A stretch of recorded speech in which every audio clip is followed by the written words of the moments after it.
All right, I want to show off my performance tools. 3/4 impact wrench.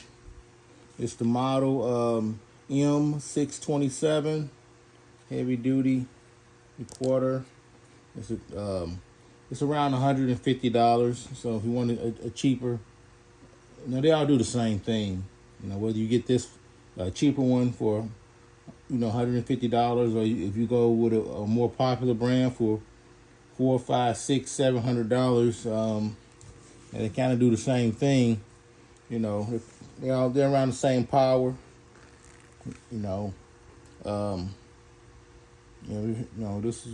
This is the performance tools version. I think it's probably made in China, like everything else. Hope we don't go to war with China, because a lot of people depending on that. I mean,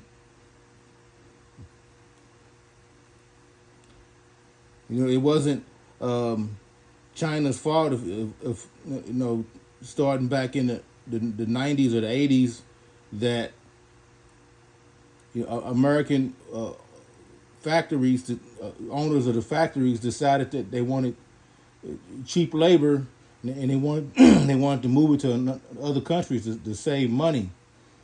China, Mexico, India, or wherever.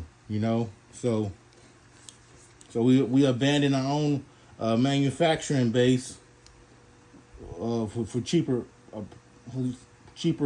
products, and you don't have to worry about the unions and other regulations. So I think they need to chill it on that. But anyway, this is a cheap 3/4 impact wrench. It does the same thing as the snap-on 3/4, which costs probably I think it costs around $1,200. This is $150.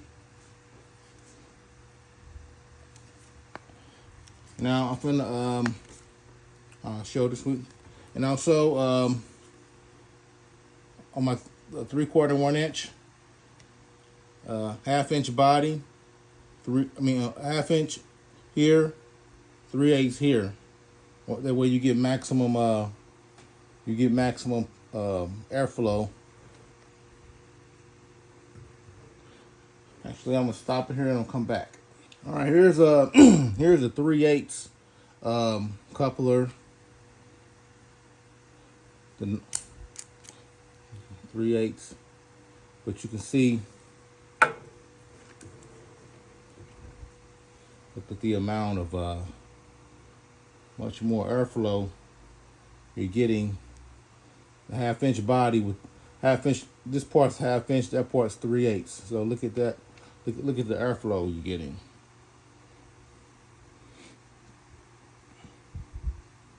And also, we'll get something else here. Let me see if it's close by.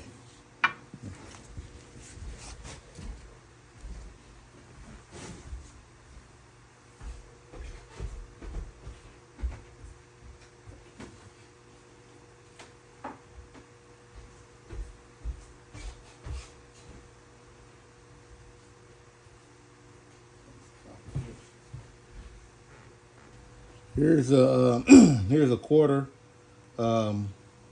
high flow fitting. Here's a 3/8 fitting. So you're basically getting the same airflow,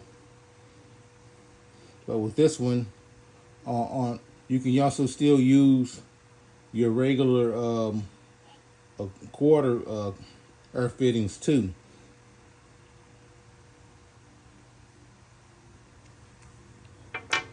So yeah, 1/2 inch body. 1/2 inch here, 3/8 there. Now let me set this to the side.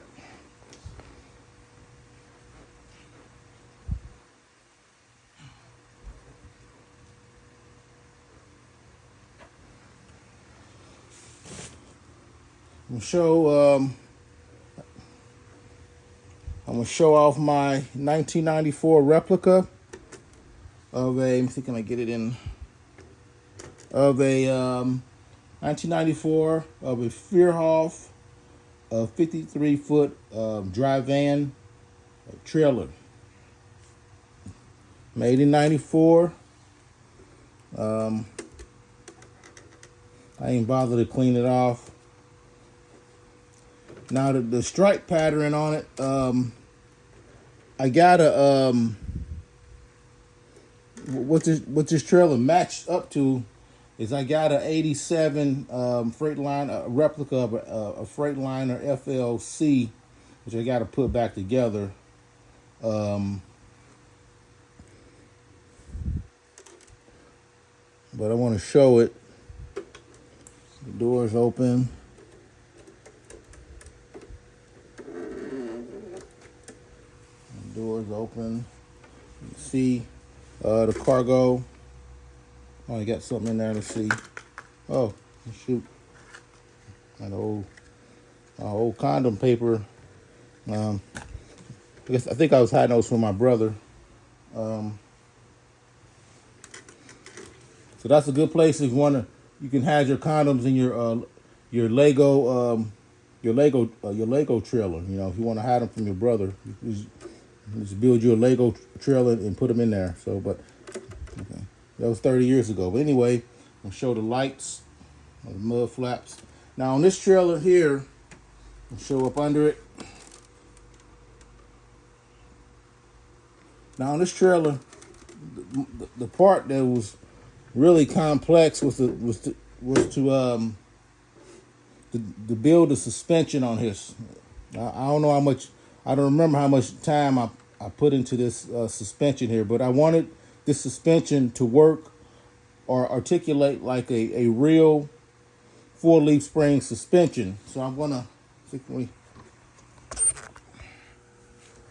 you a good view of it. It took a while to get this to work, and it works like a 4-leaf spring suspension.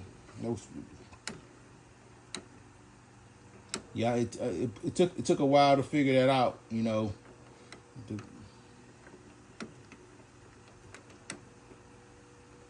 So that's kind of the main or the most complex thing about this trailer here. Let me get my light. Oh, you got your kingpin, you know, the things for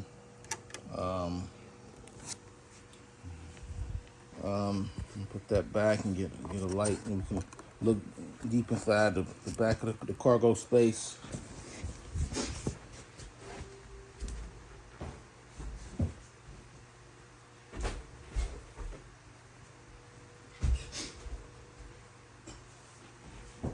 Get some light. I got my light here.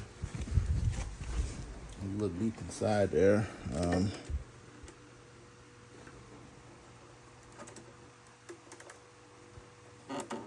Got a lot of space.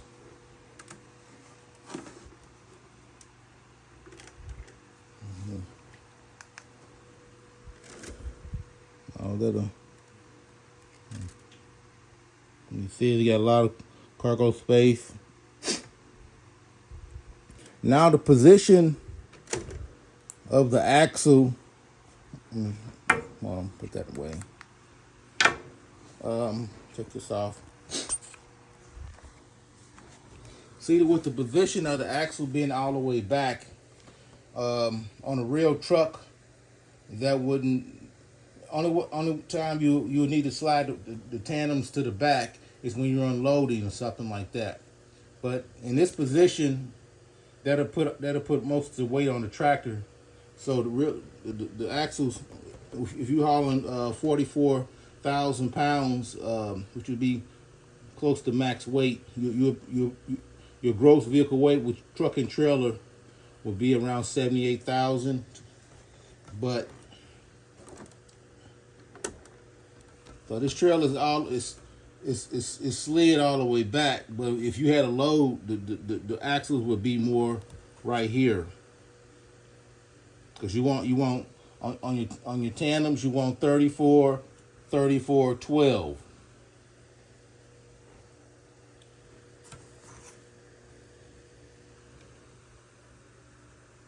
But anyway, I'm gonna cut to a couple of clips.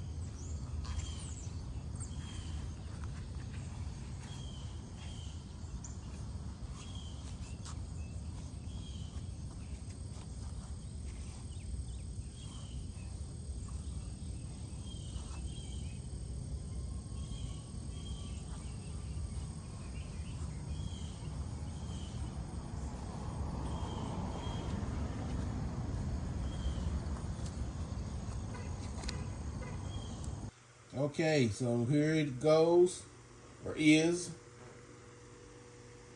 built 30 years ago. My replica of a Fruehauf 53-foot dry van trailer. I'm not sure if Fruehauf is really still around. I think Wabash might own them. So there it goes. 1994, built in 1994. Fruehauf 53-foot dry van replica.